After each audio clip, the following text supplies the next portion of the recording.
الحمدللہ وکفا وسلام علی سید الانبیاء وعلی اصحابہ وآل بیتہ اجمعین بسم اللہ الرحمن الرحیم اشرح لی صدری ویسر لی امری واحلل عقدۃ من لسانی یفقہوا قولی۔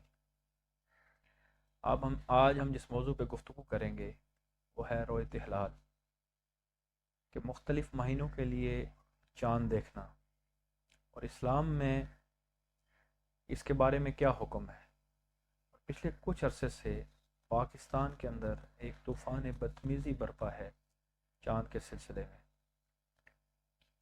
اور اس کو جو لبرل لوگ ہوتے ہیں، جو اسلام کو طعن و تشنیع کا نشانہ بنانے والے ہیں، وہ چاند کے بارے میں مسلمانوں کے درمیان اختلافات کو طعن و تشنیع کا نشانہ بناتے ہیں اور مختلف اعتراضات کرتے ہیں کہ مسلمان چاند پہ متفق نہیں ہو سکے۔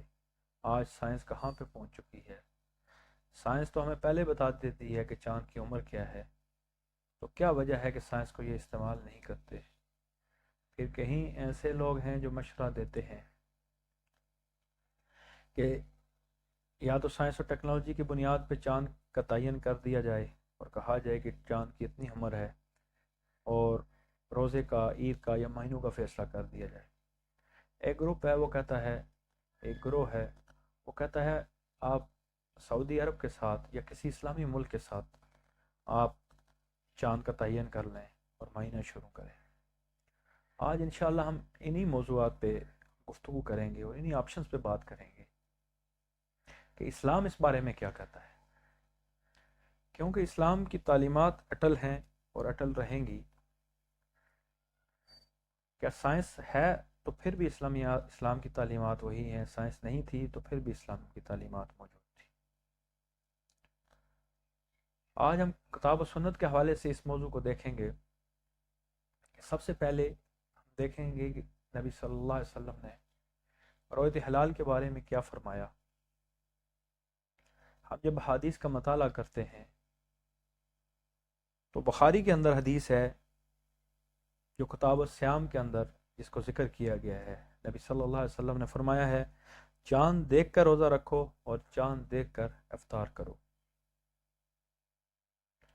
کہ یہاں پہ نبی صلی اللہ علیہ وسلم نے یہ فرما دیا کہ آپ کے مہینوں کا تعین یا رمضان کا جو شروعات ہے وہ چاند سے، چاند دیکھنے سے ہوگی، رؤیت ہلال سے ہوگی۔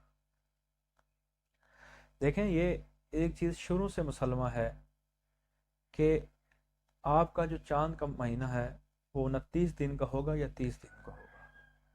آج سائنس بھی یہ ثابت کر چکی ہے کہ 29.5 دن کے بعد چاند اپنا سرکل مکمل کرتا ہے۔ تو اب ہم اس کو دیکھیں گے کہ نبی صلی اللہ علیہ وسلم کی تعلیمات کیا ہیں، کہ نبی صلی اللہ علیہ وسلم نے اس بارے میں کیا فرمایا۔ پہلی حدیث جو ہمیں صحیح بخاری میں ملتی ہے وہ یہ کہی گئی کہ کہا گیا اس میں کہ چاند دیکھ کر ہی آپ روزہ رکھیں اور چاند دیکھ کر ہی افطار کریں۔ اب ہر شخص چاند تو نہیں دیکھ سکتا، اور اسلامی حکومتوں کو ہم دیکھیں گے تو وہاں پہ بھی ہمیں کوئی رؤیت ہلال کمیٹی بنانے کی کوئی گنجائش یا کوئی ایسی چیز ہمیں نہیں ملی۔ باقی آج کے دور کے اندر رؤیت ہلال کا کنسیپٹ آیا، تو اس کے لیے بخاری اور مسلم کی مختلف احادیث ہیں کہ چاند کے بارے میں نے جس طرح ذکر کیا۔ اس کے بعد سنن ابی داؤد کی ایک حدیث ہے کہ کن لوگوں کی گواہی چاند کے معاملے میں مانی جائے گی، کہ نبی صلی اللہ علیہ وسلم نے فرمایا، نبی صلی اللہ علیہ وسلم کی حدیث مبارکہ ہے کہ حضرت عبداللہ ابن عمر رضی اللہ تعالیٰ عنہ نے فرمایا کہ نبی صلی اللہ علیہ وسلم نے لوگوں کو کہا کہ چاند کو دیکھیں، تو میں نے بھی دیکھا، تو میں نے چاند کو دیکھ لیا، تو میں نے نبی صلی اللہ علیہ وسلم سے بیان کیا، تو نبی صلی اللہ علیہ وسلم نے کہا سب کو کہ روزہ رکھیں۔ یہ سنن ابی داؤد کے اندر یہ روایت موجود ہے۔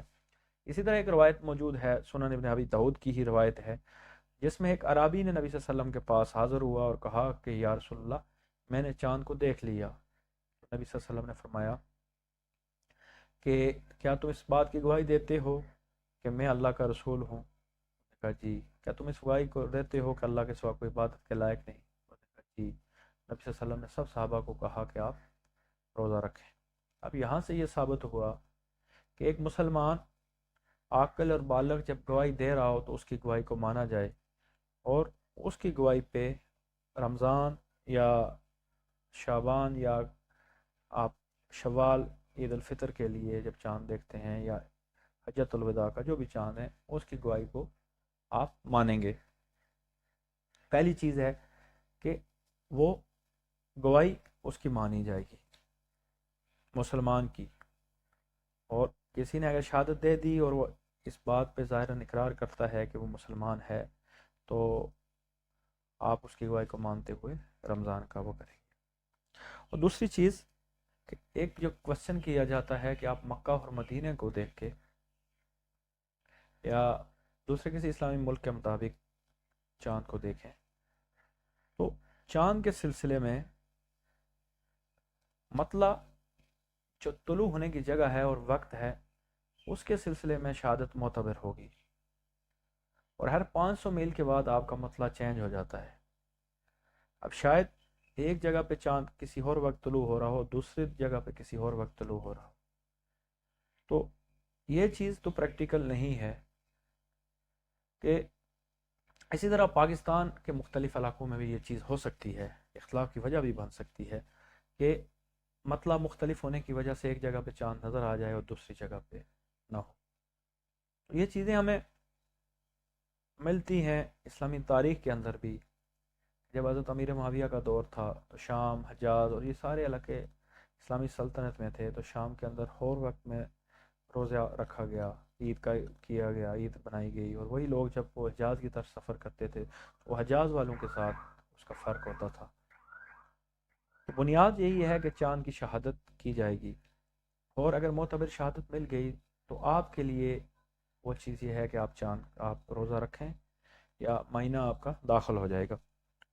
ایک اور سوال کیا جاتا ہے کہ ہمیں چاند کا ایک وقت کا متعین کر دینا چاہیے۔ یاد رکھیں کہ شریعت نے اس چیز پہ اس وقت بھی یہ کہا 29.5 دن کا چاند ہوتا ہے، تو ایک مہینہ 29 کا رکھا جا سکتا تھا، دوسرا 30 کا رکھا جا سکتا تھا۔ آج سائنس نے اتنی ترقی کر لی ہے، لیکن اس بارے میں بھی نبی صلی اللہ علیہ وسلم کی حدیث موجود ہیں۔ صحیح مسلم اور صحیح بخاری کے اندر یہ حدیث ہے، نبی صلی اللہ علیہ وسلم نے فرمایا کہ اگر شک والا دن ہو، مطلع ابر آلود ہو، تو آپ اس دن کو روزہ رکھ لیا کریں، یا اس مہینے کو آپ 30 دن پہ لے جایا کریں۔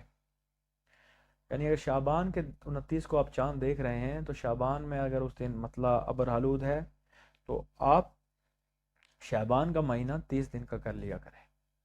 اس میں بھی ہمیں نبی صلی اللہ علیہ وسلم کی زندگی سے ڈائریکشن ملتی ہے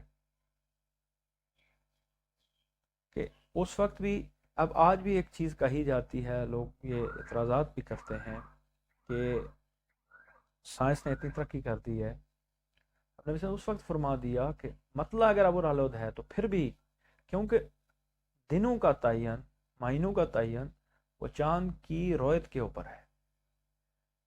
تو اب اگر یہ اختلاف ہے اس ملک کے اندر تو اس کا حل سائنس کے پاس نہیں، اس کا حل اہل علم کے پاس ہے کہ وہ بیٹھیں، اور جو نبی صلی اللہ علیہ وسلم کا طریقہ کار تھا کہ رویت اگر کسی ایک نے کی اور وہ مسلمان ہے تو اس کی رویت کو مانا جائے اور عید کا یا رمضان کا اعلان کیا جائے۔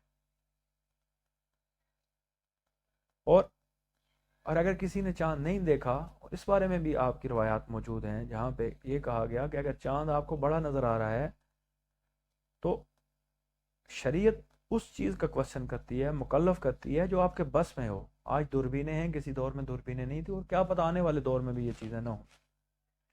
تو شریعت نے کس چیز کا اعتبار کیا، وہ ہر دور کے مطابق وہ فیصلے کرتی ہے۔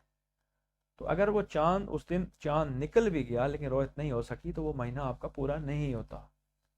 اس لیے یہ نہ کہا جائے کہ آج چاند نہیں دیکھا گیا، اتنا بڑا ہو گیا، یہ بھی غلط بات ہے۔ اس کا بنیادی حل ایک ہی ہے کہ رویت کا اعتبار کیا جائے، اور جن لوگوں نے رویت کی ہوئی ہے تو اس کی بنیاد پہ فیصلہ کیا جائے۔ اور یہ شہروں کی بنیاد پہ بھی الگ فیصلہ کیا جا سکتا ہے، ملک کی بنیاد پہ بھی اس کا تعین کیا جا سکتا ہے، کیونکہ مطلع ملک کے اندر بھی مختلف ہو سکتا ہے۔ تو اس کو ہم نے انا کا مسئلہ نہیں بنانا، اس کو ہمیں کفر و اسلام کا مسئلہ نہیں بنانا کہ کچھ اشخاص کے ساتھ جنہوں نے رویت کی وہ روزہ رکھ سکتے ہیں، کچھ نے اعتبار نہیں کیا۔ وہ نہ رکھیں.